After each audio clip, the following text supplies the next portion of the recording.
Hello everyone, in today's video you'll learn how to add a double button on your website using our htmega plugin. A double button is actually a pair of customizable buttons connected to each other. A beautifully designed double button will help you make your website more engaging. Let me show you how you can add a double button on your website. From the Elementor widget panel, search for the double button widget.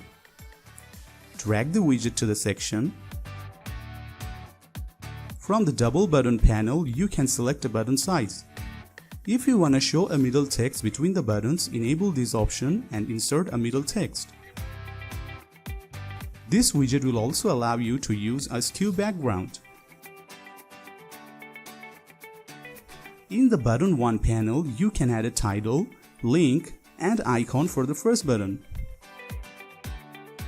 Here you can add a title, link, and icon for the second button.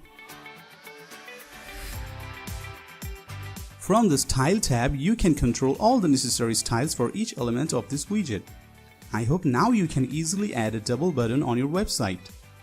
If you have any suggestions to make this widget even better, please leave us a comment below. So that's it from me today. See you next time.